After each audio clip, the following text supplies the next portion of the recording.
Have you ever seen someone get targeted and wonder why they never fought back? During a brutal training assessment at a naval special warfare facility, a quiet recruit became the focus of a drill instructor's rage. He mocked her silence, pushed her during drills, and finally raised his hand to strike her in front of the entire platoon. She didn't flinch. Instead, she said two words that no one expected from a rookie. What happened next shocked everyone in that room. From which city in the world are you watching this video today? If you enjoy stories about unseen sacrifice and quiet strength, consider subscribing. It's Assessment Day 7, and someone just arrived who doesn't belong on any roster. The sun had not yet broken over the Pacific when the 32 recruits of Class 247 stood in formation on the grinder at Naval Special Warfare Training Facility Coronado. Their boots were polished to mirrors, their uniforms pressed sharp enough to cut. They had been here for 7 days, long enough to understand the rhythm of pain, the hierarchy of survival, and the unspoken rule that you never drew attention to yourself unless you wanted to be destroyed. Assessment Day 7 was supposed to be routine, a morning evolution, physical testing, obstacle courses designed to break bodies and reveal weakness. The instructors moved through the formation like predators, scanning for hesitation, for doubt, for the way slightest crack in composure that would mark someone for elimination. But something was different this morning. At the back of the formation, standing with her hands behind her back and her eyes fixed on the horizon, was someone no one had seen before, Assessment Day 4. Her name, according to the roster hastily updated 3 days prior, was Rin Kale. No prior training cycle, no basic underwater demolition/SEAL preparatory course, no record of fleet time or operational experience, just a name that appeared with a single administrative note typed in red. Late administrative entry. Proceed as standard. She stood at average height, lean but not bulky, with dark hair pulled into a regulation bun, so tight it looked painful. Her uniform was immaculate. Her posture was neutral, not rigid like the others who overcompensated with military bearing, but calm, settled. Her face was unreadable, her gaze forward, and her breathing so controlled that even standing next to her, the other recruits could barely tell she was alive. During the first chow hall meal after her arrival, whispers had started immediately. Who the hell is she? Probably some admiral's daughter getting a participation trophy.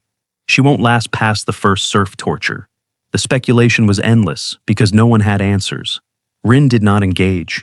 She ate alone at the far end of the table, methodical and silent, finishing her meal in exactly 12 minutes before returning her tray and walking back to the barracks without a word to anyone.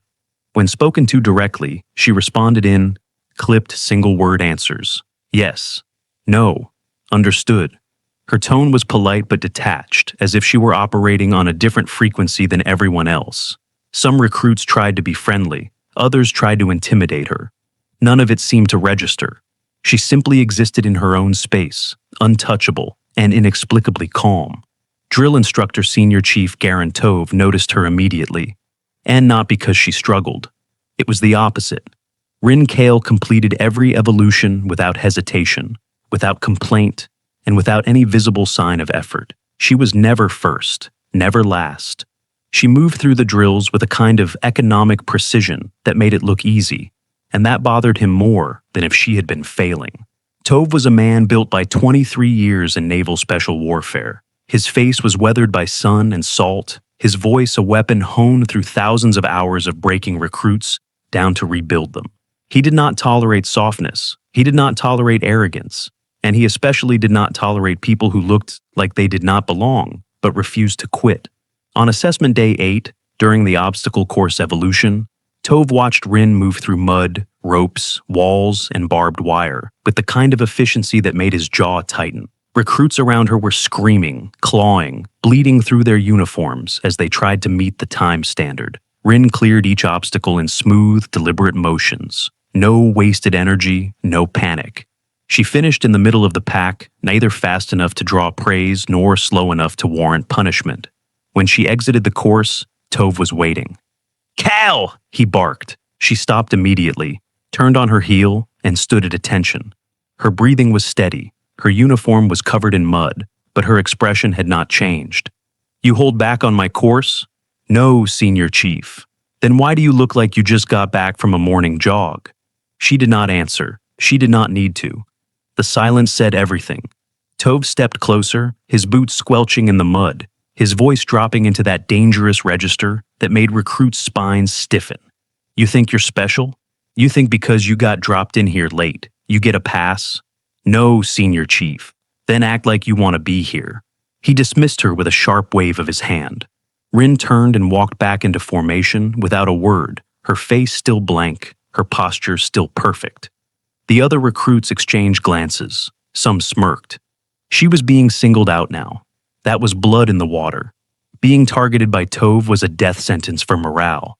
Most people quit within 48 hours of becoming his focus. But Rin's face did not change. Over the next 2 days, the escalation was methodical. Tove assigned her extra physical training while the others ate breakfast. He made her repeat evolutions that the rest of the platoon had already passed. During chow, he held her back so that by the time she sat down, the food was cold and she had 5 minutes to finish before the next drill. He never raised his voice at her specifically. He did not need to. The message was clear. You do not belong here.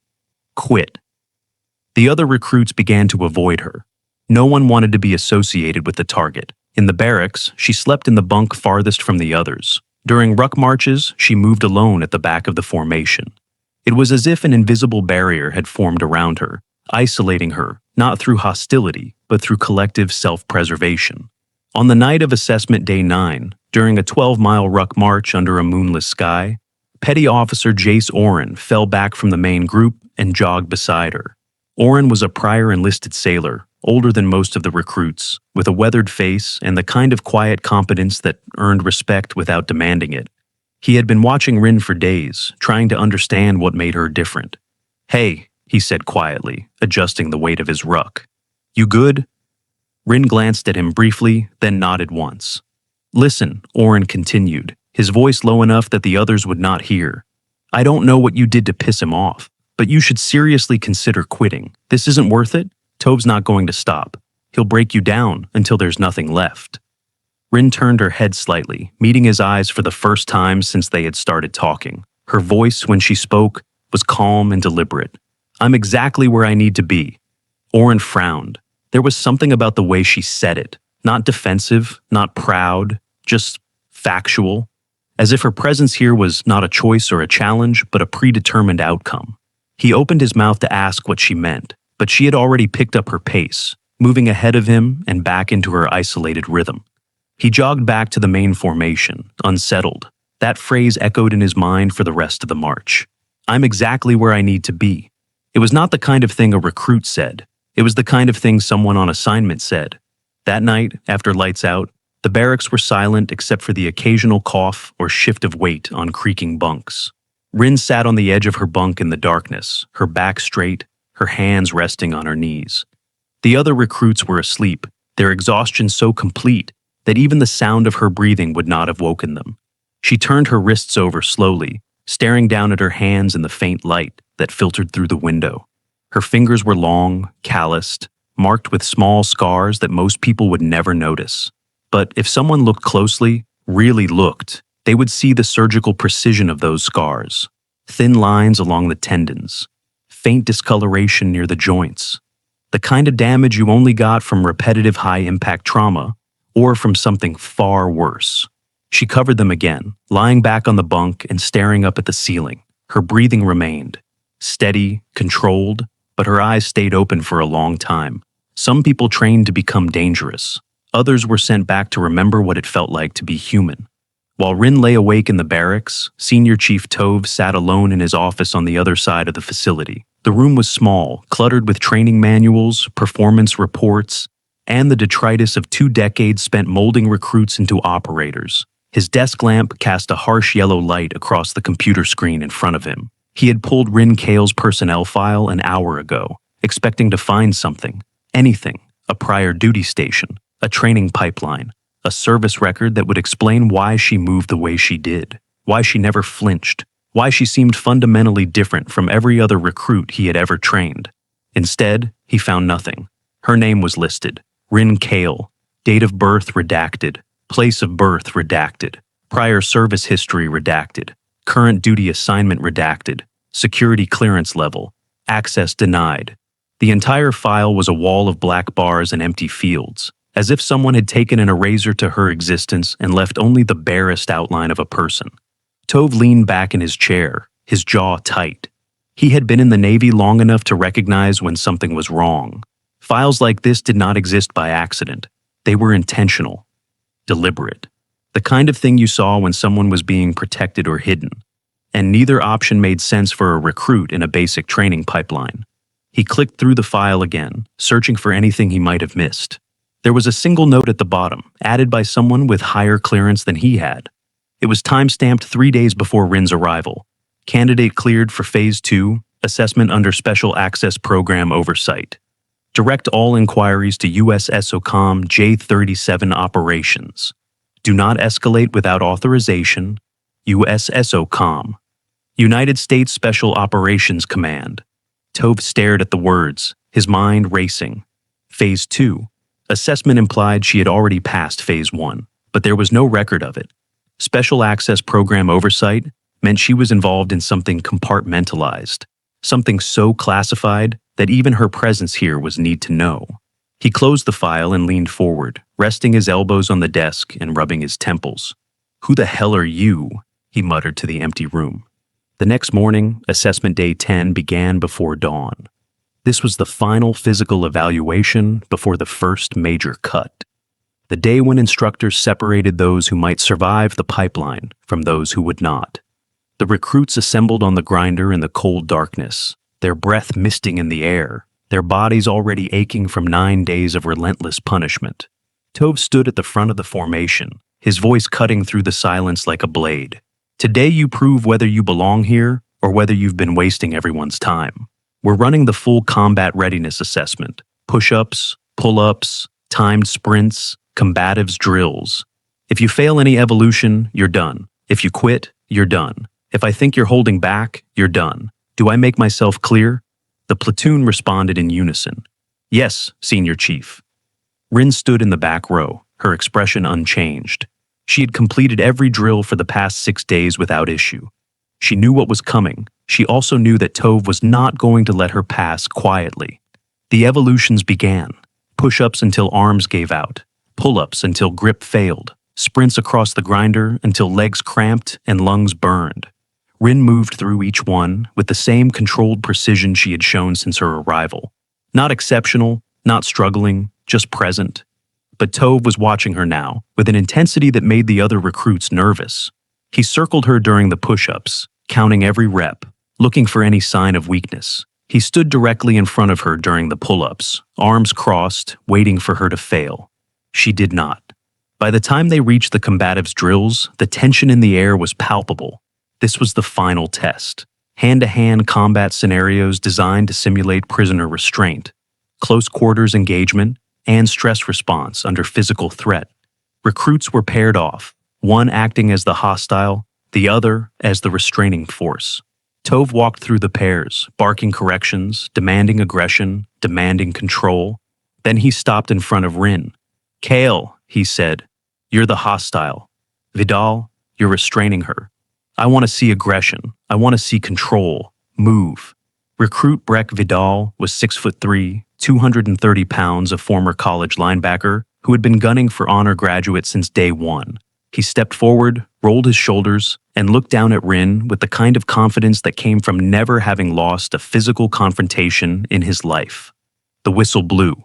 Vidal came in hard and fast, closing the distance in 2 strides. Rin did not resist. She let him grab her, lock her arms, and pin her to the mat. The whistle blew again. Tove's voice cut through the silence. Again. "Kale, fight back this time." They reset. The whistle blew. Vidal charged again, faster this time, more aggressive. Rin moved just slightly, a pivot of her hips, a redirection of her weight. Vidal's momentum carried him past her, and he stumbled forward, barely catching himself before hitting the mat. The recruits murmured. Tove's jaw tightened. Again, he barked. This time, Vidal did not hold back. He came in at full speed, arms wide, ready to tackle her to the ground. Rin sidestepped at the last possible second, her hand guiding his shoulder just enough to send him off balance. As he went past her, she tapped his shoulder blade, light and controlled, almost mockingly gentle.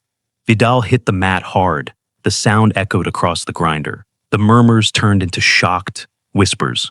Tove's face went from red to pale in the span of a heartbeat. He marched onto the mat, dismissing Vidal with a sharp wave, and stood directly in front of Rin. The entire platoon froze. "You think this is a game, Kale?" "No, Senior Chief." "Then why are you holding back?" "I'm not, Senior Chief." His voice rose, shaking now, not with rage but with something deeper: confusion, suspicion, frustration at something he could not name. "You are holding back. I've been doing this for 23 years. I know when someone is hiding what they can do. So, I'm going to ask you one more time. Who are you?"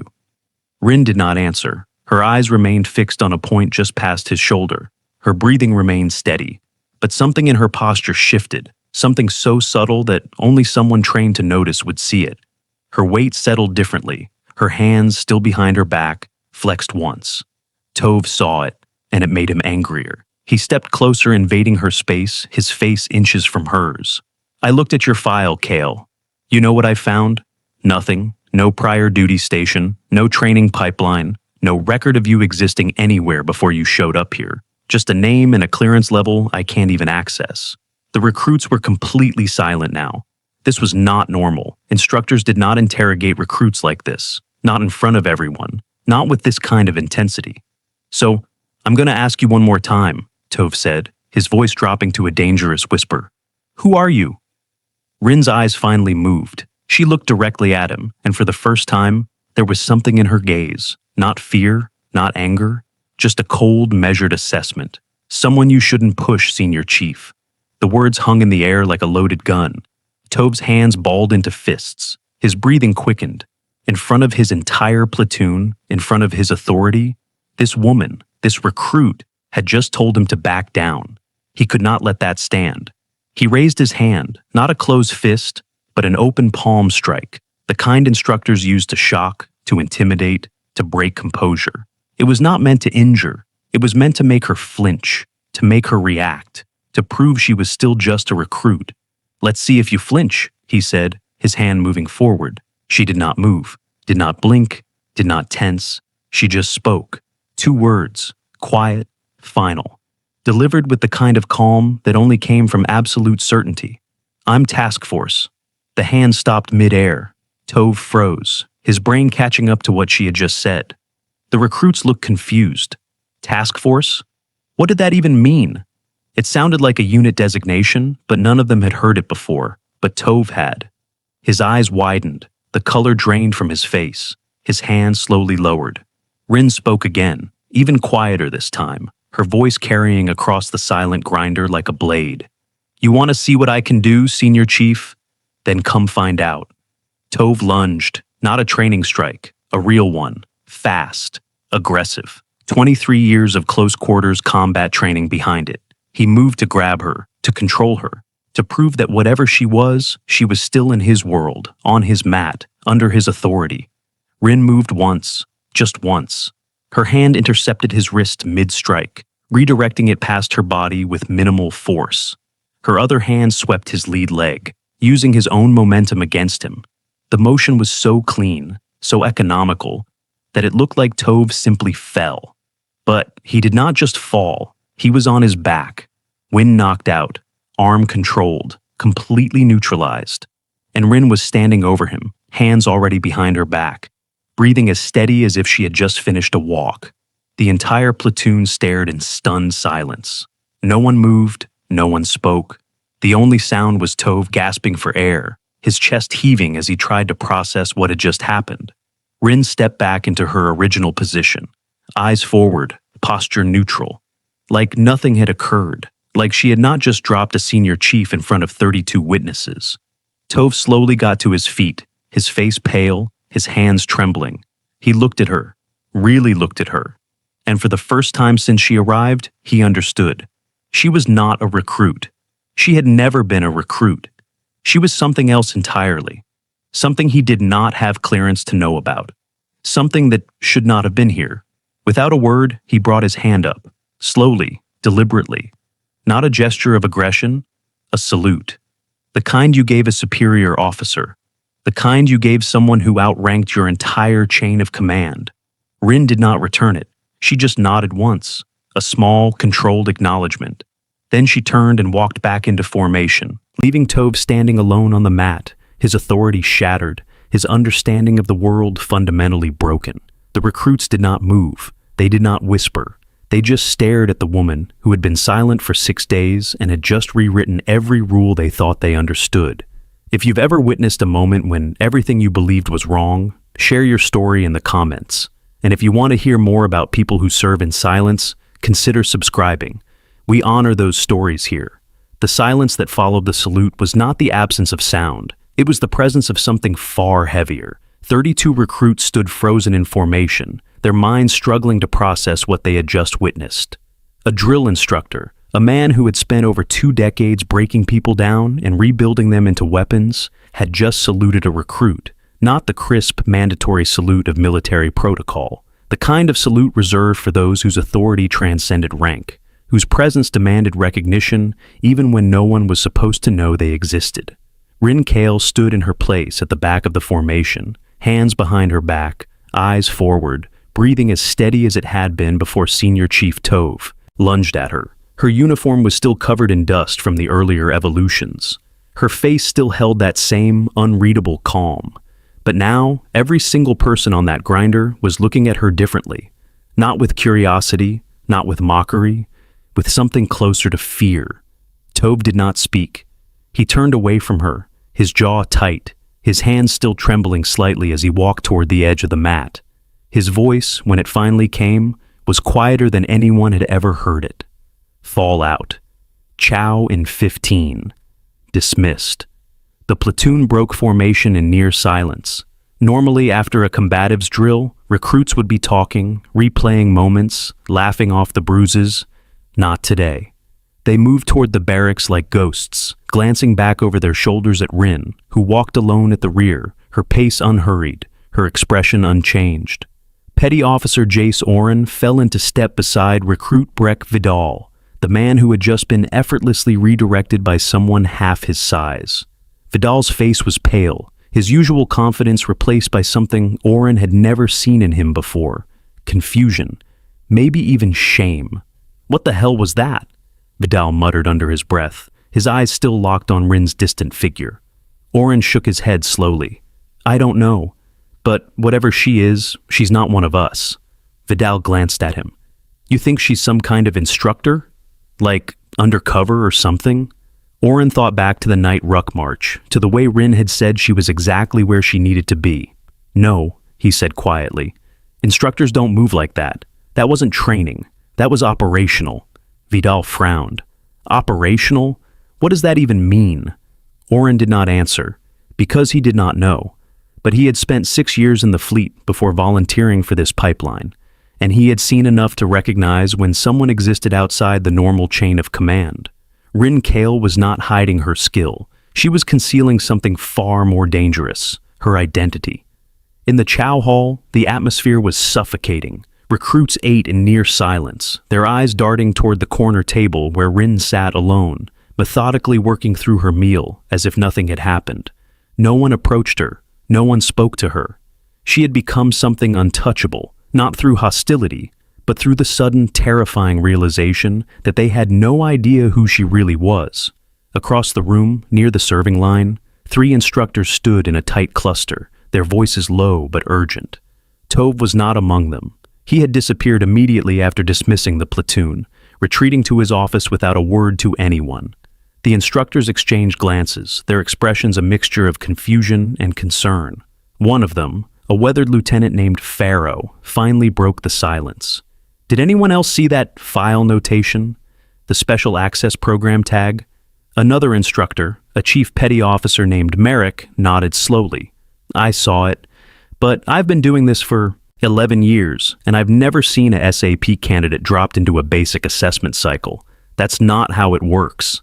Pharaoh crossed his arms, his gaze drifting toward Rin's table. So, what is she? Some kind of test? A plant to see how we handle irregularities? Merrick shook his head. If she were a test, they would have briefed us. This is something else, something compartmentalized. And if Tove just assaulted someone with that kind of clearance, we're about to have a very bad day. The third instructor, a younger man named Kess, leaned in closer. Do you think she's actually task force? The other two went silent. The term hung in the air like a live grenade. Task force was not an official designation. It was not something listed in any training manual or organizational chart. It was a whisper, a rumor, the kind of thing people in the special operations community talked about in hushed tones after too many drinks, when operational security had softened just enough to let the truth slip through. Units that did not exist on paper, operators who had no official records, missions that were never acknowledged. Pharaoh exhaled slowly. If she is, then we're all in over our heads. And Tove just put a target on his back. Less than an hour after the incident on the grinder, two men arrived at the main gate of the Naval Special Warfare Training Facility. They did not wear uniforms. They wore plain civilian clothes, dark slacks, and neutral button-down shirts, with no visible identification. They drove an unmarked sedan with government plates that indicated nothing about their agency or purpose. The gate guards checked their credentials, made 2 phone calls, and waved them through without asking questions. The men did not stop at the admin building. They drove directly to the commanding officer's office, a low building near the waterfront that overlooked the training area. They walked inside without announcing themselves, and within minutes the CO's door was closed, the blinds drawn, and the conversation that followed was held entirely behind soundproof walls. No one saw them enter. No one saw them leave. But 30 minutes later, the CO emerged from his office, his face drawn, his jaw set in a hard line. He picked up his desk phone and dialed a 3-digit extension. Senior Chief Tove, my office, now. Tove arrived within 5 minutes, still wearing his training uniform, still covered in dust from the grinder. He stood at attention in front of the CO's desk, his hands clasped behind his back, his eyes fixed on the wall behind the older man's head. The CO did not sit. He stood by the window, looking out at the ocean, his back to Tove. You struck an operator, Senior Chief. Tove's throat tightened. I didn't know, sir. The CO turned slowly, his expression unreadable. You weren't supposed to know. That's the point. He crossed the room and leaned against the edge of his desk, his arms folded. Task Force doesn't exist on paper. They don't have files. They don't have records. They don't have duty stations or service histories that anyone below a certain clearance can access. If they're here, it's because someone very high up sent them. And you just assaulted one in front of an entire training platoon. Tove felt the blood drain from his face. Sir, I thought she was holding back. I thought she was being insubordinate. The CO's voice was cold. She was being evaluated. And you just failed your part of that evaluation. Tove opened his mouth, then closed it. His mind was racing. Evaluated? What kind of evaluation required dropping an operator into a basic training cycle without notification, without context, without any warning to the cadre? The CO seemed to read his thoughts. I don't know why she's here, Tove, and I don't get to know. That's how deep this goes. What I do know is that as of this moment, Kale stays in training. You will not touch her. You will not question her. You will not single her out. You will treat her exactly like every other recruit. Am I clear? Yes, sir. The CO's expression softened slightly, though his tone remained firm. You're a good instructor, Garen, one of the best I've ever seen. But you just stepped into something that's way above both our pay grades. If you value your career, you'll forget this ever happened and move on. Tove nodded stiffly, then turned and walked out of the office, his mind spinning. As he stepped into the late afternoon sun, he realized something that made his stomach twist. He had spent 23 years in naval special warfare. He had trained hundreds of operators. He had worked with SEALs, with Marine Raiders, with Air Force pararescue, with every tier of the special operations community.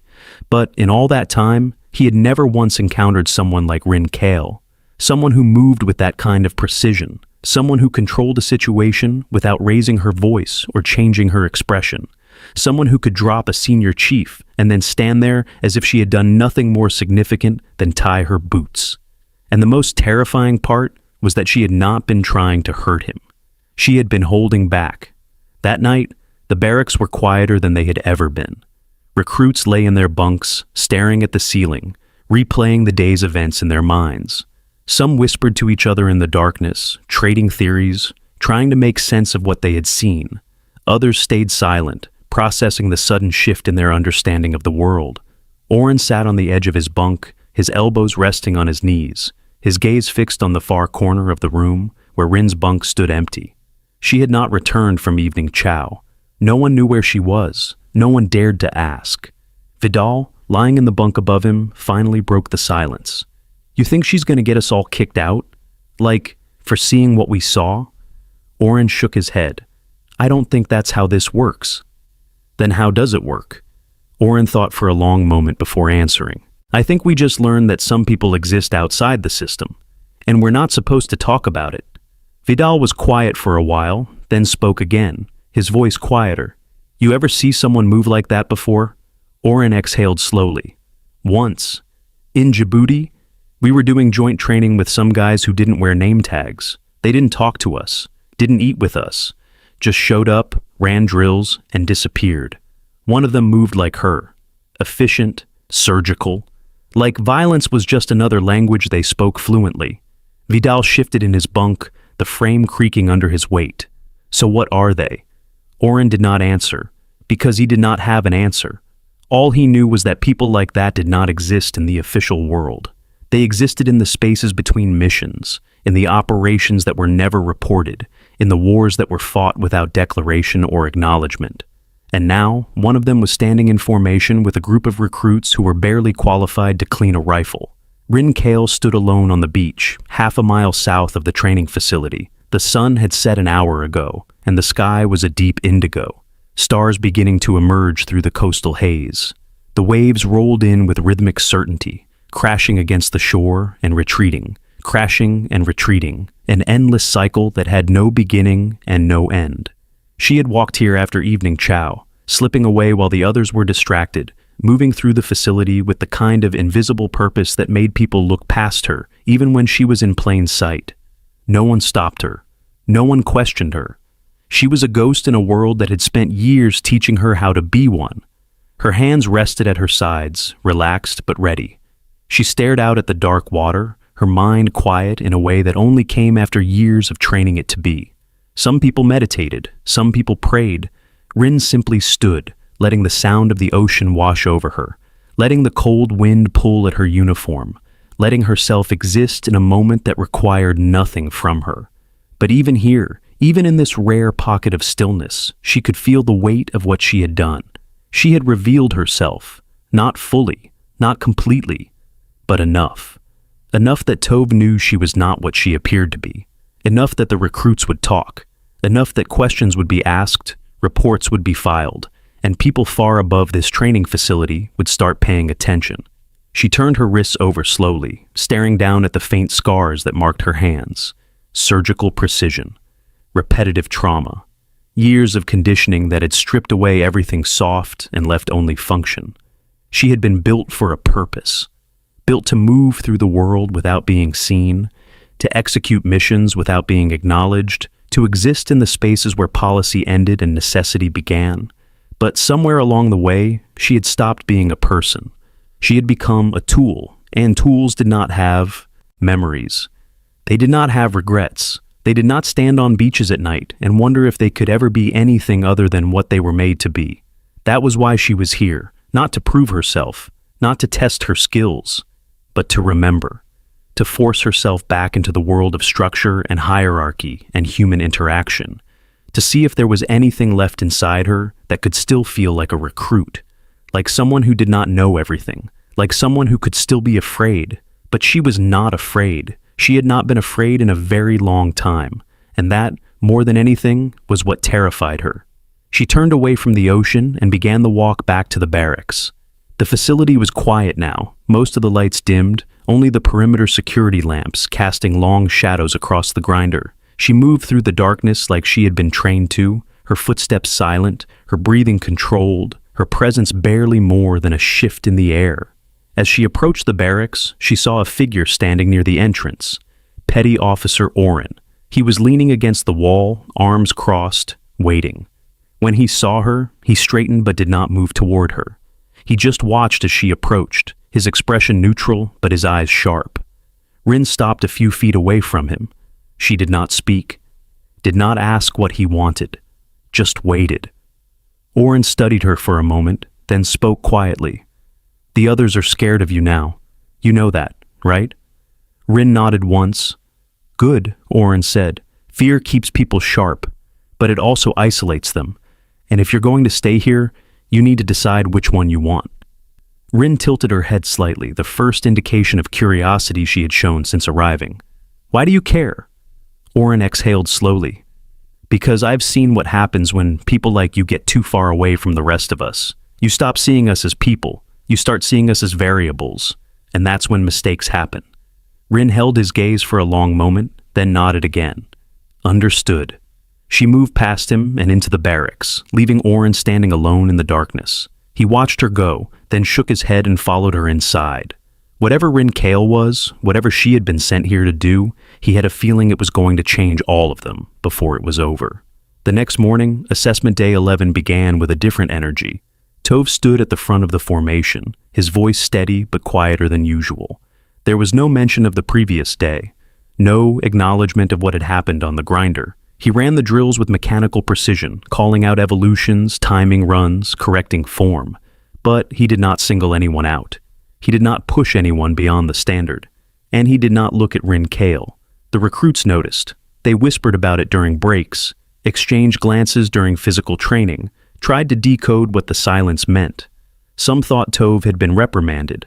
Others thought he was planning something. A few believed he was scared. Rin moved through the day exactly as she had before, middle of the pack, efficient, unremarkable. But now, every time she completed an evolution, the recruits watched her more closely, searching for clues, trying to understand what made her different. During the afternoon navigation exercise, a land navigation course through dense terrain with only a map and compass, recruits were sent out in pairs. Rin was paired with a young recruit named Senna Vey, a quiet woman from the Midwest who had barely spoken to anyone since arriving.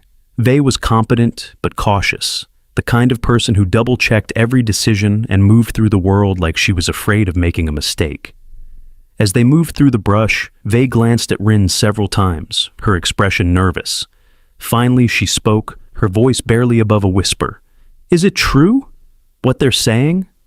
Rin did not slow her pace. What are they saying? That you're not really a recruit, that you're, like, special forces or something. Rin was silent for a moment, then answered without looking at her. Does it matter? Vey frowned. I mean, yeah. If you're already trained, then why are you here? It doesn't make sense. Rin stopped walking and turned to face her. Her expression was calm, but there was something in her eyes that made Vey take a half step back. Sometimes, Rin said quietly, people need to go back to the beginning, not because they failed, but because they forgot what the beginning felt like. Vey stared at her, unsure how to respond. Before she could ask anything else, Rin turned and continued down the trail, leaving Vey to follow in silence. That evening, after the final evolution, the recruits were given 2 hours of personal time before lights out. Most of them used it to clean their gear, write letters home, or collapse onto their bunks in exhausted silence. Rin sat on the edge of her bunk, methodically cleaning her boots, her movements precise and repetitive. Oren approached her, holding a small notebook in one hand. He sat down on the bunk across from her without asking permission, then flipped open the notebook to a page covered in notes. I did some asking around, he said quietly. Talked to a couple guys I served with who work in Intel now. Mentioned the term task force. You know what they told me? Rin did not look up from her boots. That it doesn't exist. Oren nodded. Exactly. They said it's a ghost term. Something people use to describe units that operate outside normal command structures. Off the books, no official records, no accountability, just mission execution. He paused, studying her face. So, if you're task force, that means you've done things no one's ever going to know about. Things that don't get reported, things that don't get acknowledged. Rin set down the boot and looked at him directly. Her voice was calm, but there was an edge to it. And if that's true, why would I tell you? Oren closed the notebook. Because I think you're here for a reason. And I think that reason has something to do with us. With this platoon. And if we're about to get caught up in something, I'd like to know what it is. Rin held his gaze for a long moment, then stood and walked toward the door. She stopped at the threshold and spoke without turning around. "You're not caught up in anything, Oren. You're just learning that the world is bigger than you thought it was." She walked out into the night, leaving Oren sitting alone with his notebook, more questions than answers filling his mind. On the morning of assessment day 12, something changed. The instructors assembled the platoon on the grinder before dawn, but instead of running drills, they stood in silence, waiting. Tove was not among them, neither was the commanding officer. After 5 minutes, a black SUV pulled onto the grinder and stopped near the formation. 2 men stepped out, the same 2 men who had arrived the day after the incident. Civilian clothes, no visible identification. They walked directly to the front of the formation and stopped, their eyes scanning the faces of the recruits. One of them, a man in his late 40s with graying hair and a scar along his jawline, spoke in a calm, authoritative voice. "My name is irrelevant. My purpose here is singular. One of you does not belong in this formation. Not because you are unqualified, but because you were never supposed to be seen." The recruits exchanged confused glances. The man continued, "If you know who I'm talking about, you will forget. If you saw something 2 days ago that confused you, you will forget. If you heard a term you did not recognize, you will forget. This is not a suggestion. This is operational security. And operational security protects all of you as much as it protects the mission." He turned and walked back to the SUV. The second man followed. The vehicle drove away, leaving the recruits standing in stunned silence. And then, from the back of the formation, Rin Kale stepped forward. She walked to the front, her movements deliberate, her face expressionless. She stood at attention, facing the platoon, and for the first time since arriving, she spoke loud enough for everyone to hear. "My name is Rin Kale. I am not your enemy. I am not your test. I am here because I was told to be here, and when I leave, you will never see me again." She turned and walked toward the barracks. The recruits watched her go, their minds racing, their hearts pounding. And in that moment, every single one of them understood. They had just been part of something they would never be allowed to talk about. If you've ever been part of something you couldn't explain, share your thoughts below. And if stories like this matter to you, subscribe. We'll keep telling them. The barracks felt different after Rin's declaration. Not hostile, not tense, just heavy with the weight of something unspoken. Something that pressed down on the recruits like the humid coastal air that never quite lifted. They moved through the afternoon evolutions in near silence, their movements mechanical, their minds elsewhere. Every time someone glanced toward Rin, she was exactly where she had always been, middle of the pack, unremarkable. But now they understood that the unremarkable had been the disguise. Senior Chief Tove returned to the training schedule that evening, his voice steady, but lacking the aggressive edge that had defined him for decades. He called out commands, corrected form, supervised drills. But there was a distance in his eyes now, as if he were looking at the platoon through a lens that had been permanently altered. He did not look at Rin. He did not avoid her either. He simply treated her like air, present but invisible, necessary but unacknowledged. The recruits noticed. They always noticed. Petty Officer Jace. Oren stood near the edge of the grinder during a break, watching Tove move through the formation with the kind of careful neutrality that came from being told to forget something you could never unsee. Oren turned to recruit Breck Vidal, who was stretching his shoulders, still nursing the bruise on his hip from where he had hit the mat 2 days prior. "He's scared," Oren said quietly. Vidal glanced toward Tove, then back at Oren. "Of her?" Oren shook his head.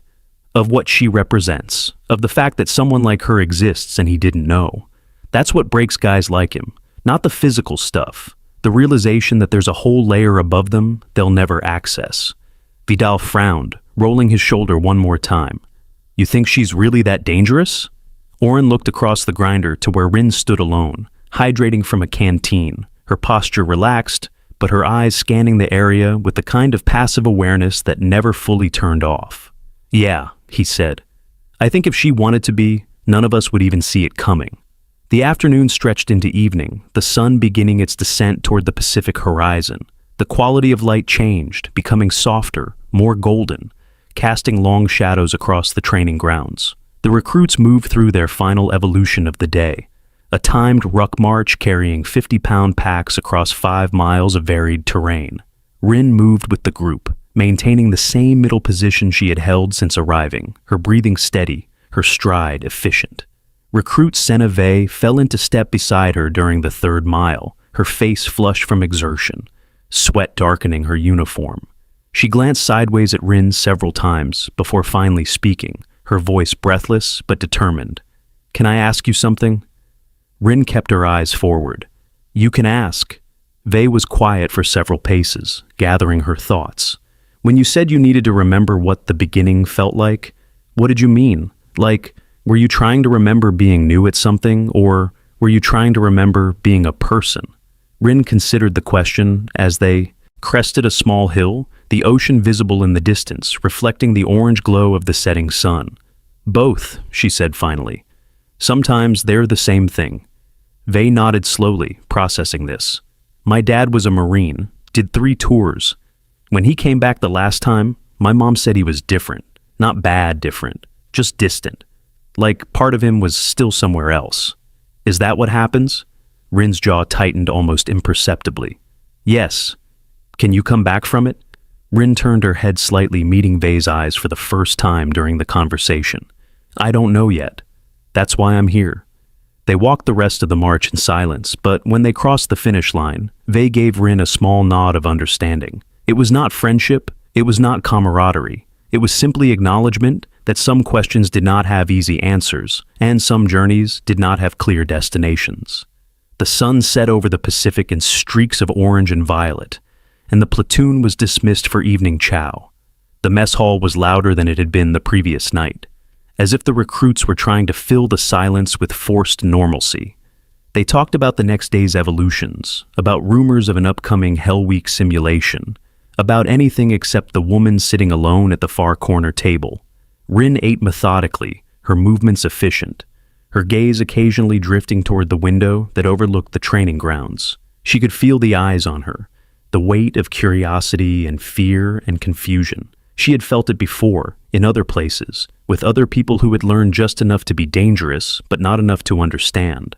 The problem with revealing even a fragment of the truth was that it created a void, and people always tried to fill voids with speculation. She finished her meal, returned her tray, and walked out into the cooling night air. The sky was darkening rapidly now, stars emerging in clusters, the moon a thin crescent just above the horizon.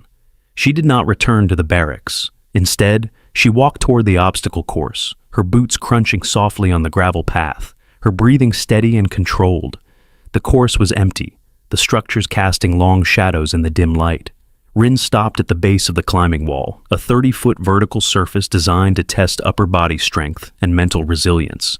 She stared up at it, her hands flexing at her sides, then reached out and began to climb. She moved without hesitation, her hands finding holds with instinctive precision, her body shifting weight in smooth, controlled motions. She did not rush, she did not strain. She simply ascended, each movement deliberate, each breath measured. The rough texture of the climbing surface bit into her palms, a familiar sensation that grounded her in the present moment. Her muscles engaged in practice sequence, memory encoded in tissue and nerve from countless similar climbs in countless other places. When she reached the top, she paused, standing on the narrow platform and looking out over the facility. The lights of the barracks glowed in the distance like small constellations. The ocean stretched beyond, dark and endless. The sound of waves a constant rhythm beneath the silence. The wind picked up at this height, pulling at her uniform, carrying the salt smell of the sea. From this height, everything looked smaller. The grinder where she had dropped Tove, the barracks where recruits whispered about her, the admin building where men in civilian clothes had delivered warnings and orders. All of it was just geography, just structures built by people trying to impose order on chaos. And she had spent years learning how to move through that chaos without being touched by it. But standing here now, alone in the darkness, she felt something she had not allowed herself to feel in a long time. Exhaustion, not physical. She could run for days without stopping. She could operate on minimal sleep for weeks if the mission required it. But the exhaustion that came from existing in a state of constant vigilance, from never being able to fully relax, from knowing that the moment you let your guard down was the moment everything fell apart. She thought about the operations she had conducted over the years, the missions that existed only in classified files that would be destroyed before they were ever declassified, the people she had been sent to find, to watch, to stop, the decisions made in fractions of seconds with incomplete information and absolute consequences. The weight of those decisions never fully lifted. They accumulated, layer upon layer, until the person underneath became difficult to recognize. She climbed down slowly, her movements just as controlled as the ascent, and when her boots hit the ground, she stood there for a moment, hands on her hips, staring at the base of the wall. Some people climb to prove something. She climbed to remember that gravity still applied, that no matter how far you went, you always came back down. She turned and walked back toward the barracks, unaware that she was being watched. Lieutenant Farrow stood in the shadows near the admin building, his arms crossed, his expression thoughtful. He had seen Rin walk toward the obstacle course and had followed at a distance, curiosity overriding protocol. He had watched her climb, watched the way she moved with a kind of fluidity that spoke of thousands of hours of repetition. And he understood something that Tove had missed. Rin Kale was not trying to hide her skill. She was trying to remember what it felt like to use it without consequence, to climb a wall because it was there, not because there was a mission objective at the top, to move through space without calculating threat vectors and exit routes, to exist in her body without treating it as a tactical asset. Farrow had been in the special operations community for 15 years. He had worked with operators from every branch, every tier, every classification level. He had seen what happened when people spent too long in the dark. Some broke catastrophically, washing out in spectacular fashion. Others hardened, becoming increasingly efficient but decreasingly human. And a rare few recognized what was happening and tried to find their way back before the transformation became permanent. He suspected Rin fell into the last category. Someone had recognized that she was approaching a threshold, and rather than wait for her to cross it, they had pulled her back and sent her here, not as punishment, as intervention. Farrow turned and walked back toward his quarters, his mind turning over the implications. If she was here to remember how to be human, then someone very high up had decided she had been operational for too long, that she had been used so many times, in so many places, that the line between person and asset had blurred beyond recognition. And the only way to restore that line was to send her back to the beginning, to make her stand in formation with people who did not know what she was, to force her to exist in a world with rules and structure and accountability. It was not punishment, it was rehabilitation. And that made it far more complicated than anyone had anticipated, because rehabilitation required vulnerability, and vulnerability was the one thing operators like Rin had been trained to eliminate. The following morning, Assessment Day 13, brought a shift in the training schedule. Instead of the usual physical evolutions, the platoon was assembled in a briefing room, a sterile space with rows of chairs facing a podium and a large screen. The instructors stood along the walls, their expressions neutral, their posture relaxed but attentive. Tove was not among them. The commanding officer entered through a side door, his uniform pressed to knife-edge precision, his bearing formal and rigid. He stepped up to the podium and looked out over the recruits, his gaze sweeping across their faces before settling on a point somewhere in the middle distance. The room fell silent. 32 recruits sitting at attention, waiting. Today's brief is about operational security, he began, his voice carrying the weight of decades of command. About understanding that what you see, what you hear, and what you experience in training may not always align with what you are permitted to discuss. Some of you have encountered situations over the past week that have raised questions. That is natural. Questions are part of learning, but those questions do not have answers that you are cleared to receive. He paused, letting the words settle over the room like a physical weight. Rin sat in the back row, her posture upright, her hands resting on her knees. She did not look at the CO. She looked at the screen behind him, blank and waiting, a perfect rectangle of emptiness. The CO continued, his voice hardening slightly. Naval Special Warfare operates across multiple tiers of classification. Some operations are acknowledged. The public knows about them. The media reports on them. History books will record them. Some operations are not acknowledged. They happen in the spaces between policy and necessity. in the moments when official channels are too slow or too visible, and some personnel operate in those spaces permanently. He gestured toward the screen, and an image appeared. A map of the world, marked with red dots in locations that spanned continents. Dozens of them, maybe hundreds. Clustered in some regions, scattered in others. No labels, no explanations, no context. Just dots marking places where something had happened that would never be discussed. These represent operations conducted over the past decade that you will never read about, the CO said, his voice dropping slightly. Missions executed by personnel you will never meet. Results that shaped global events in ways you will never understand. Wars that were prevented. Conflicts that were contained. Threats that were neutralized before they could materialize into something the public would recognize as danger. He looked directly at the platoon now, his voice hardening further. And every single one of those missions required people who could operate without recognition, without acknowledgement, without the need for validation. People who understood that the mission was the only thing that mattered. That personal identity was expendable. That glory and credit were luxuries that had no place in the work they did. The room was absolutely silent. The recruits stared at the map, their minds trying to comprehend the scale of what they were being told. Oren felt something cold settle in his stomach. This was not just a briefing about operational security. This was a message about the cost of that security, about what it meant to be the kind of person whose existence was classified. The CO turned off the screen, and the room seemed darker without the glow of the map. "If you are here for glory, you are in the wrong place," he said flatly.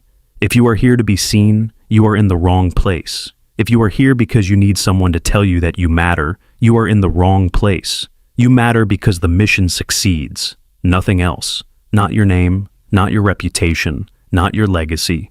Just the mission." He let that statement hang in the air for a long moment, then stepped back from the podium. Some of you will never operate at that level. Most of you will have normal careers, normal deployments, normal lives within the structure of acknowledged military service. But some of you will be asked to go further, to give more, to become something other than what you started as. And if that happens, you will need to decide if you can live with the cost. The CO turned and walked out without another word, the door closing behind him with a soft click that seemed impossibly loud in the silence. The instructors remained along the walls, their faces unreadable, their posture unchanged. After a moment, Lieutenant Farrow stepped forward, his expression carefully neutral. "Dismissed," he said quietly. "Return to barracks and prepare for evening evolutions." The recruits filed out slowly, their expressions a mixture of confusion and realization. They had come here expecting to be taught how to fight, how to survive, how to operate in hostile environments. They had not expected to be confronted with the philosophical cost of that training, the recognition that the skills they were learning could lead to a kind of existence that erased them from their own lives. Oren walked beside Vidal in silence, both of them processing what they had just heard. Finally, Vidal spoke, his voice low. That wasn't a brief, that was a warning. Oren nodded slowly. "Yeah? But a warning about what? About becoming like her? Or about what happens if we do?" Vidal had no answer. He glanced back toward the briefing room, where he could see through the window that Rin was still seated, alone, staring at the now blank screen. "What do you think she's thinking about right now?" Oren followed his gaze, watching Rin's still figure.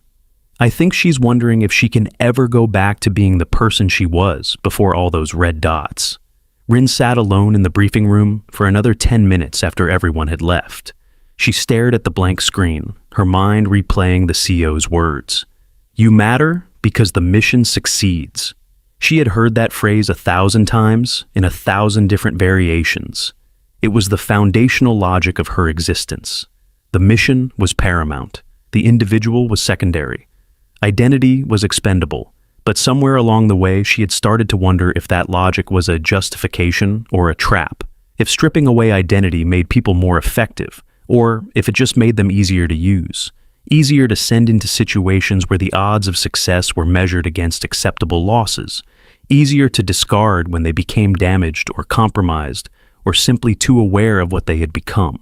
She thought about the red dots on the map. She knew she was responsible for at least a dozen of them, probably more. Operations in places whose names she could not speak, against targets whose existence had never been officially acknowledged. Clean operations, surgical operations, the kind that left no trace except the absence of something that would have happened if she had not been there, and no one would ever know. No one would ever thank her. No one would ever understand the calculations she had made, the moral weight she carried, the pieces of herself she had traded for mission success. That was the deal. That was what she had agreed to when she accepted the first black operation assignment, when she had signed papers that made her officially invisible, when she had allowed herself to become a red dot on someone else's map. She stood slowly, her joints protesting slightly from sitting still for too long, and walked out of the briefing room. The hallway was empty now, the facility quiet in the late afternoon lull between evolutions. She moved through the corridors with the kind of automatic navigation that came from years of operating in unfamiliar environments, her mind distant, her body on autopilot. She did not realize where she was going until she found herself standing outside Tov's office. The door was partially open, light spilling into the hallway. She could hear him inside, the faint sound of papers being shuffled, a chair creaking under weight. She stood there for a long moment, debating whether this was a conversation worth having, then knocked twice on the doorframe. Tove looked up from his desk, his expression shifting from neutral to guarded in an instant. His hand, which had been reaching for a coffee cup, froze mid-motion. He did not tell her to leave. He did not invite her in. He just stared at her, his jaw tight, his eyes searching her face for something he could not name. Rin stepped into the doorway but did not cross the threshold, respecting the invisible boundary of his space. "I'm not here to apologize," she said quietly, her voice steady and clear. Tove leaned back in his chair slowly, the leather creaking, his jaw working as he processed her statement. "Good," he said finally, his voice rough. "Because I wouldn't accept it." She nodded once, a small, precise movement. "I know you looked at my file. I know you saw the redactions. I know you understand now that I'm not what you thought I was." Tove's eyes narrowed, his hands gripping the armrests of his chair. "What I understand is that I spent 23 years in this community. 23 years training operators, working with the best of the best, thinking I had seen everything there was to see. And then you show up, and I realize I've never encountered someone like you. So either you're the best they've ever made, or you're something they're trying to fix." Rin held his gaze, unflinching. "Maybe both?" Tove exhaled slowly through his nose, some of the tension leaving his shoulders, but not his eyes. "Why are you here, Kale?" "Really?" "Not the official reason, not the cover story, the real reason." Rin was silent for a long moment, her eyes drifting toward the window behind Tove, where the ocean was visible in the distance, gray-blue and endless under the afternoon sky. "Because I needed to remember what it felt like to be around people who still believed in something. People who thought the rules mattered, people who hadn't seen enough to stop caring." Tove studied her face, searching for deception or manipulation, but found neither. Just exhaustion. Just honesty delivered without emotion. "And have you?" he asked quietly. "Remembered?" Rin's expression did not change, but there was something in her eyes, something fragile and fleeting, like light reflecting off broken glass. "I'm trying," she said simply. She turned and walked away before he could respond, her footsteps quiet in the hallway, leaving Tove sitting alone in his office, staring at the empty doorway. He sat there for a long time, his hands folded on the desk, his mind turning over her words. "Because I needed to remember what it felt like to be around people who still believed in something." And for the first time since she had arrived, he felt something other than anger or confusion or suspicion. He felt sadness, not for himself, not for his wounded pride or his shattered assumptions, but for her, for what she had given up to become whatever she was, for the years she had spent in places that stripped away belief, that ground down hope, that turned people into instruments, for the fact that she was here, in this place, trying desperately to remember something she might have lost permanently. He picked up the phone on his desk and dialed an internal extension. When Lieutenant Farrow answered, Tove spoke without preamble. "We need to talk. About Kale. About what happens next." There was a pause on the other end of the line, then Farrow's careful voice. "I'll come to your office." The next 3 days passed in a rhythm that felt almost normal, though the undercurrent of awareness remained. Assessment days. 14, 15, and 16 brought evolutions that were demanding but not impossible. Long-distance runs, combat swimming qualifications, advanced land navigation exercises, team-based problem-solving scenarios designed to test leadership and adaptability under stress. Rin continued to operate in the middle, neither leading nor lagging, her presence a constant but unremarkable fixture. But the recruits had changed in how they perceived her. They no longer whispered about her when they thought she could not hear. They no longer speculated wildly about her background. They simply accepted that she was there, that she was different, and that understanding why was not their responsibility. The shift was subtle but significant. During a team exercise on Assessment Day 15, when Rin was paired with 3 other recruits for a tactical problem involving hostage rescue simulation, they deferred to her judgment without being asked. Not because she demanded authority, but because they had seen what she could do, and they trusted that she knew more than they did. Oren had been right when he told Vidal that they were learning to let go of the need to know everything. It was a lesson that went beyond operational security.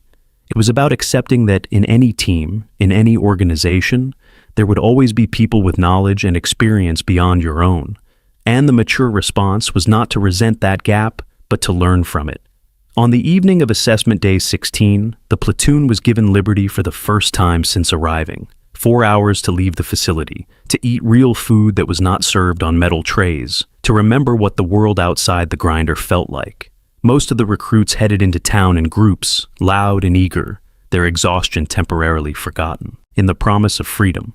Rin did not join them. She signed out at the main gate, declined the shuttle into town, and walked alone down the beach access road. She left her boots behind in the barracks, changing into running shoes and civilian clothes, a plain t-shirt and cargo pants that made her look like any other off-duty service member. She walked for over an hour along the beach, following the shoreline south where the tourist areas gave way to empty stretches of sand marked only by driftwood and seabirds.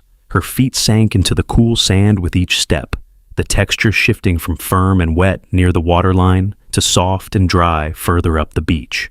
The sun was setting again, the sky painted in shades of gold and crimson and deep purple, the waves rolling in with the same endless rhythm they had kept for millennia. She walked until the lights of the facility were distant pinpricks behind her, until the sounds of civilization faded into nothing but wind and water. She stopped at a cluster of rocks that jutted out into the surf, dark volcanic formations worn smooth by centuries of tide. She climbed onto the largest one and sat down, her arms resting on her knees, her gaze fixed on the horizon, where the sun was touching the edge of the world. This was the part she had forgotten, the part where you could just exist without purpose, without mission, without the weight of operational necessity pressing down on every moment, the part where the world was allowed to be beautiful without being analyzed for tactical advantage, where a sunset was just a sunset, not a window of reduced visibility that favored certain types of operations, where the ocean was just the ocean, not a border to be crossed, or a body disposal solution, or an extraction route. She watched as the sun sank lower, the light changing from gold to deep orange to red, the shadows lengthening across the water. Seabirds called in the distance, their cries sharp and lonely. The waves crashed against the rocks below her, sending up spray that caught the last of the sunlight and turned it into brief rainbows before falling back into the foam. She stayed there until the stars emerged, pinpricks of light in a sky that deepened from blue to indigo to black. She stayed until the temperature dropped and the wind picked up, carrying the smell of salt and kelp and the vast emptiness of the open ocean. She stayed until the cold finally forced her to stand, her joints stiff from sitting still for so long, her body reminding her that she was still physical, still bound by the limitations of flesh and bone. And as she climbed down from the rocks and began the long walk back, she realized something. She was not here to prove she could still be a recruit. She was here to prove she could still be a person, to demonstrate, mostly to herself, that underneath all the training and the conditioning and the years of operating in the spaces between legal and necessary, there was still someone who could appreciate a sunset, who could sit on a rock and do nothing, who could exist without constantly calculating angles and distances and threat assessments. It was a small thing, almost insignificant, but it mattered in a way that mission success never quite did, because mission success was external validation. This was internal recognition, the acknowledgement that she still had the capacity for something other than function. When she returned to the facility, signing back in at the main gate with 10 minutes left on her Liberty window, she found the barracks mostly empty. A few recruits had returned early, too exhausted to fully enjoy their freedom, choosing sleep over socializing. Oren was sitting on his bunk, writing in his notebook by the light of a small flashlight, his expression focused and intent. He looked up when she entered, his eyes finding her in the dim light. He did not speak, did not ask where she had been or what she had been doing. He simply nodded once, a small acknowledgement of her presence, then returned to his writing. No questions, no judgment, just acceptance. Rin appreciated that more than he would ever know. She climbed into her bunk and lay down, staring up at the ceiling where shadows moved in patterns created by the flashlight's indirect glow. For the first time since arriving, she allowed herself to close her eyes without immediately calculating how quickly she could react to a threat. She allowed herself to relax her breathing without maintaining combat-ready lung capacity. She allowed herself, for just a few hours, to be nothing more than a woman in a barracks, surrounded by people who would never fully understand her, but who had stopped trying to. Sleep came easier than it had in years. On the morning of assessment day 17, the platoon was assembled on the grinder for what the instructors called a final diagnostic evaluation, a comprehensive assessment of everything they had learned, everything they had endured, everything they had become over the past 2.5 weeks. The results would determine who moved forward into the next phase of training, and who was sent home with thanks for their service and an acknowledgement that not everyone was suited for this path. The evolutions were brutal by design, timed runs that had to be completed under increasingly stringent time limits, obstacle courses run in full gear with weighted packs, combat scenarios with multiple variables and no clear correct answer, endurance tests designed to push recruits past the point where the body wanted to quit and into the space where only the mind could carry them forward. Rin moved through each one with the same controlled efficiency she had shown since arriving, but now the recruits no longer watched her with suspicion or resentment. They watched her with something closer to respect. When she completed the obstacle course in a time that would have earned her a place at the top of any normal class, the others did not complain about unfair advantages. They simply recognized that she represented a standard they were all striving toward, even if most of them would never reach it. During the combat scenarios, which involved small team tactics against instructor role players acting as hostile forces, Rin was placed in leadership positions 3 separate times. Each time, she led with quiet competence, giving clear instructions without raising her voice, positioning team members according to their strengths, adapting to changing circumstances without visible stress. Her teams completed their objectives with an efficiency that impressed even the instructors who had been skeptical of her presence. Recruit Vidal, who had been humbled by his encounter with Rin on assessment day 10, found himself following her instructions during a building clearing exercise. He moved exactly as she directed, covering angles she indicated, maintaining spacing she specified. When the evolution ended successfully, he approached her during the break, his expression serious. "Thank you," he said simply. Rin looked at him, her expression neutral. "For what?" "For showing me that size doesn't matter as much as I thought it did. For teaching me that real skill looks quiet." Vidal walked away before she could respond, leaving Rin standing alone with his words echoing in her mind. It was not gratitude she had been seeking, but it meant something anyway. The recognition that her presence here had affected these people had taught them something beyond what the curriculum intended. That maybe her rehabilitation was serving a dual purpose, benefiting not just herself, but also the people around her who were learning a different kind of lesson about what strength looked like. By the time the final evolution was complete, the sun was setting again, painting the sky in familiar shades of orange and purple. The platoon stood in formation on the grinder, exhausted and battered, uniforms soaked with sweat and salt water and mud. Their faces showed the strain of 17 days of constant physical and mental pressure. But there was something else there too, a kind of quiet pride, the knowledge that they had survived something designed to break them, that they had proven something to themselves, even if no one else ever acknowledged it. Tove walked slowly down the line, his clipboard in hand, his expression unreadable. He had returned to his role as lead instructor with a professionalism that bordered on mechanical. He made eye contact with each recruit as he passed, giving nothing away, his face a mask of neutral assessment. When he reached the end of the formation, he turned and faced them, his posture rigid, his voice carrying across the grinder with practiced authority. "You've completed the diagnostic evaluation," he announced. "Some of you exceeded the standard, some of you met it, some of you did not. You'll receive your individual results tomorrow morning during personal counseling sessions. For now, fall out. Get chow, get rest, get your gear squared away. Tomorrow, we start the next phase." He paused, his gaze sweeping across the formation one more time. "Regardless of whether you continue or whether you're released from training, you've accomplished something here. You've learned about yourselves. You've discovered limits you didn't know you had. And you've been exposed to standards that most people will never understand. That matters. Remember it."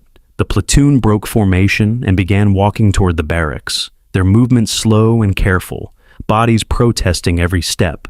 The usual post-evolution chatter was muted, everyone too tired for more than quiet conversations. Rin turned to follow, but Tov's voice stopped her before she had taken more than a few steps. "Kale, hold." She stopped and turned back, standing at attention without being ordered to. The rest of the platoon continued toward the barracks, a few recruits glancing back curiously but not stopping. Within moments, it was just Rin and Tove on the grinder, the space between them filled with everything that had happened and everything that remained unspoken. Tove walked toward her slowly, his clipboard tucked under his arm, his expression still guarded, but with something different in his eyes now. Not anger, not fear, something closer to understanding, or at least acceptance. He stopped a few feet away from her, maintaining the professional distance that protocol required, but that felt less hostile than it had before. "You did good work," he said quietly, his voice lacking the sharp edge it had carried for weeks. "Better than good.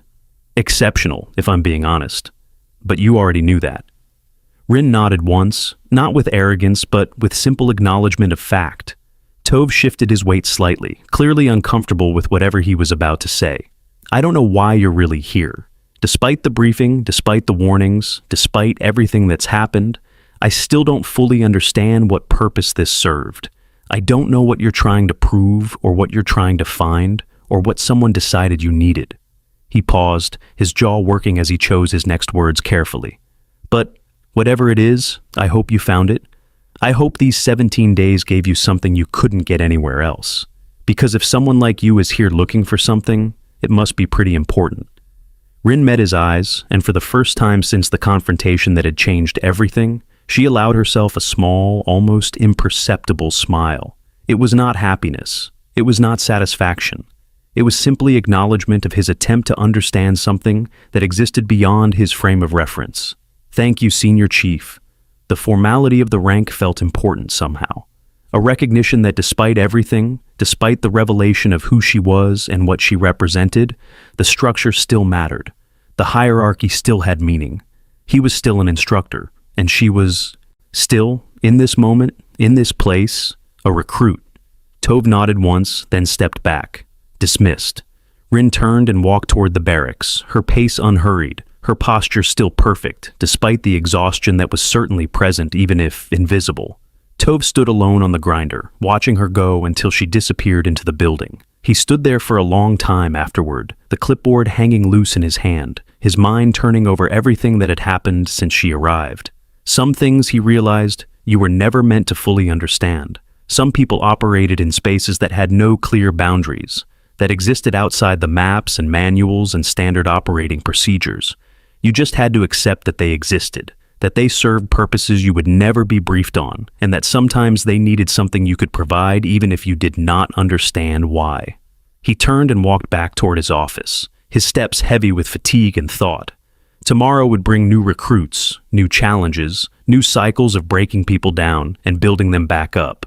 But tonight, he would sit in his office and think about a woman named Rin Kale, who had reminded him that the world was larger and more complex than he had allowed himself to believe. That night, after evening chow and gear maintenance, after the showers and the final preparation for the next day, the barracks settled into a quiet that felt different from previous nights.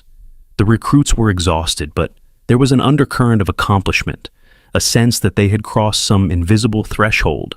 Tomorrow would bring results, and for some, those results would mean going home. But tonight, they had all survived something together.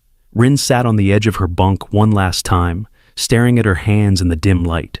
The scars were still there, faint lines across her knuckles, thin marks along her wrists.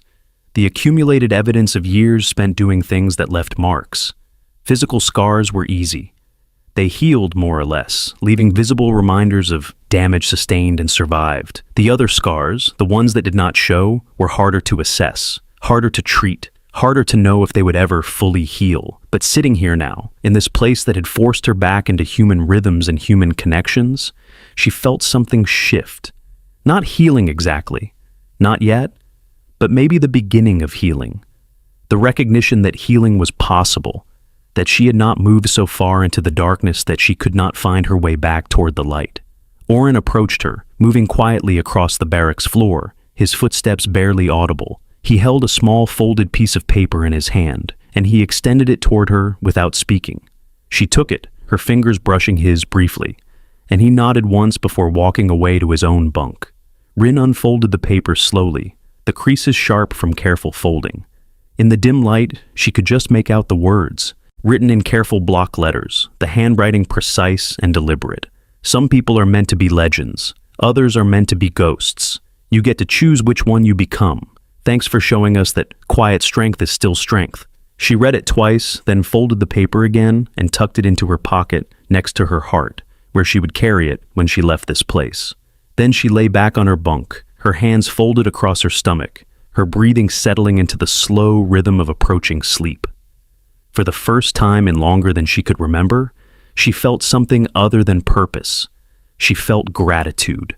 Not for the mission, not for the clearance or the capability or the classification, but for the simple human connection of being seen, even briefly, even incompletely, by people who had no operational need to see her, but who had chosen to acknowledge her presence anyway.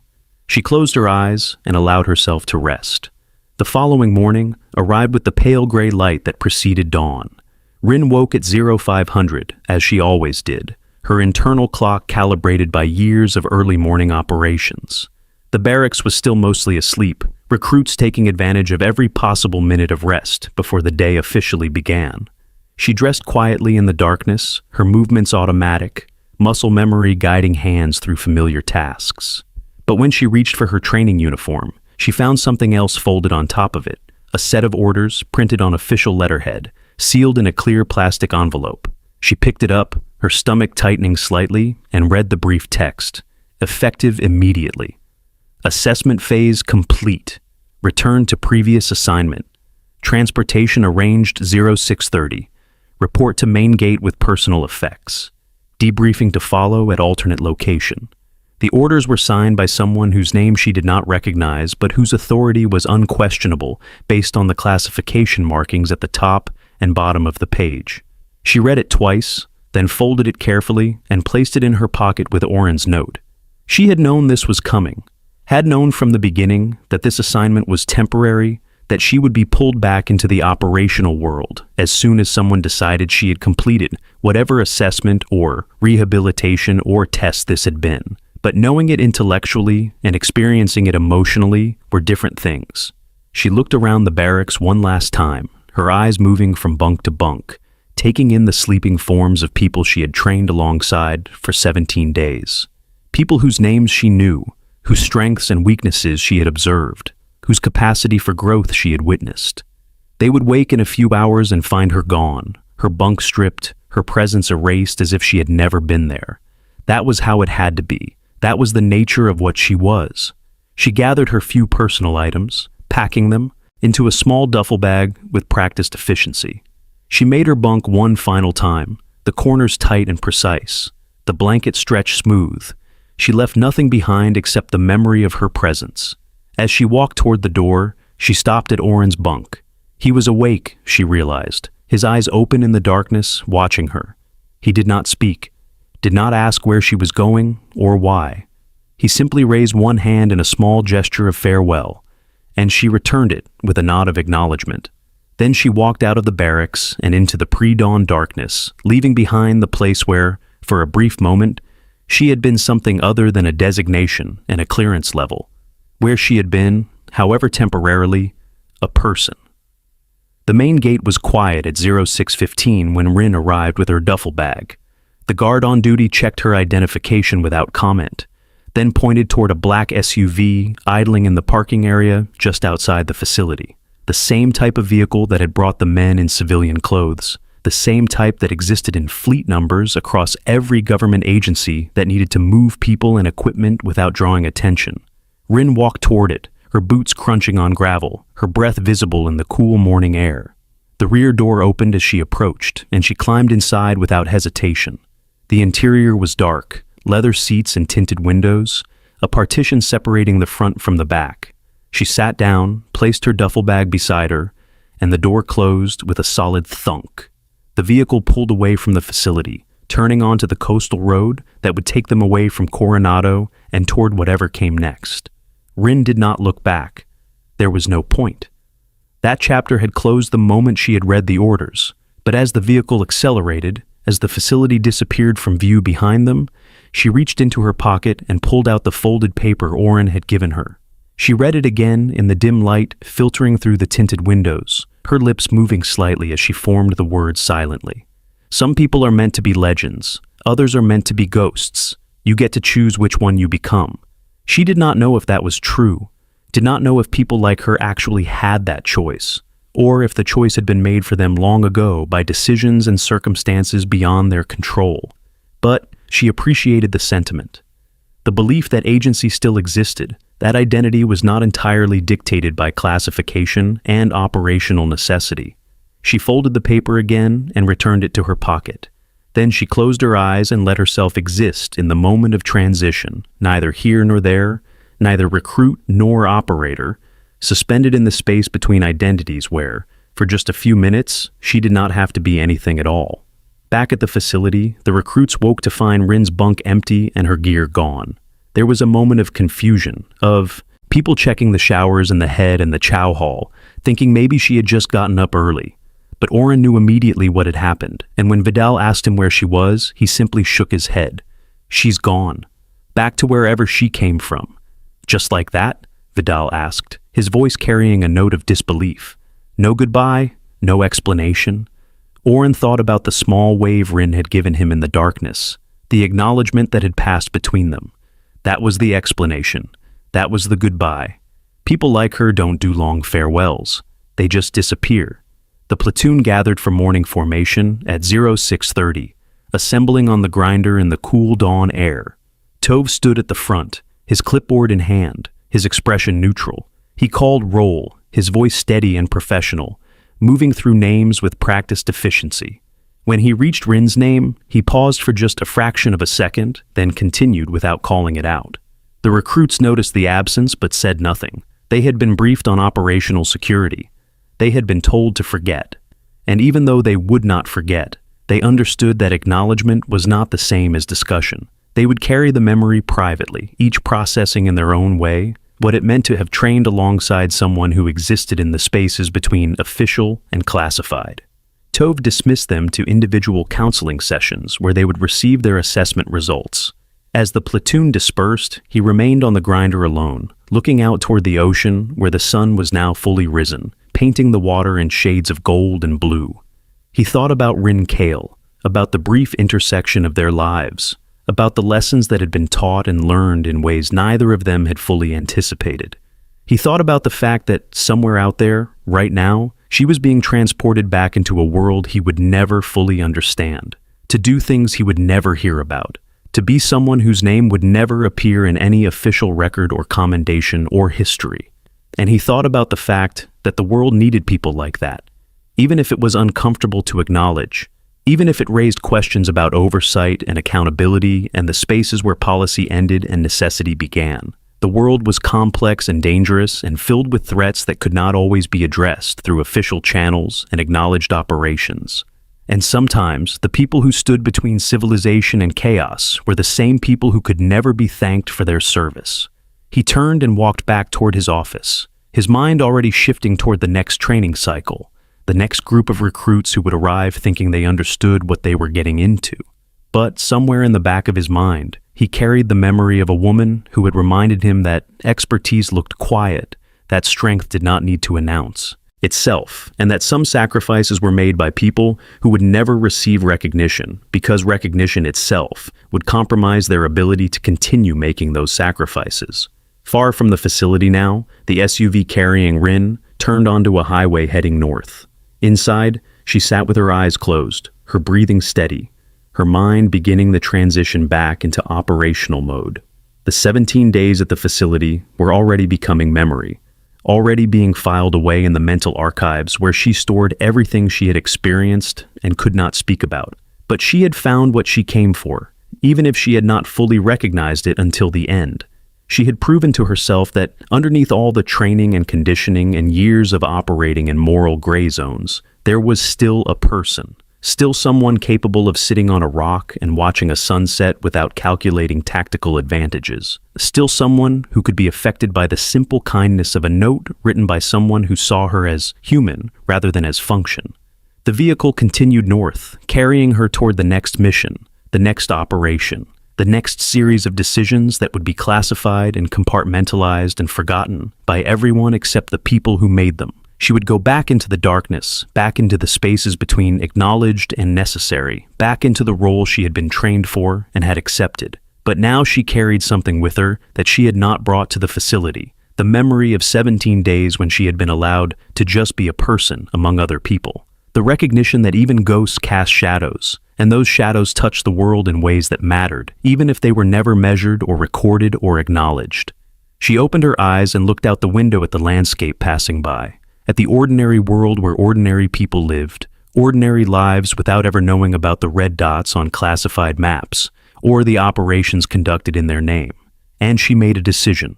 She would continue to operate in the shadows. She would continue to be the ghost that moved between missions. But she would not lose sight of why those missions mattered, not for abstract concepts like national security or strategic interests, but for the people in that ordinary world who deserved to live without constant fear, who deserved to raise their children and build their lives without the threats that she and others like her worked to prevent. That was the choice Oren had written about. Not whether to be a legend or a ghost, but whether to be a ghost who remembered why the haunting mattered. She folded her hands in her lap and allowed herself a small, private smile. Then she closed her eyes again and let herself exist in the present moment, suspended between past and future, neither fully one thing nor another. Just Rin, just herself, just enough. If you've ever known someone who carried more than they showed, who gave more than they asked for, who served without needing recognition, honor them in the comments below. Share a memory, share a name if you can, or just share the acknowledgement that they existed and their service mattered. And if stories like this remind you why some sacrifices are never spoken about but always felt, why some people operate in silence so others can live in peace, consider subscribing.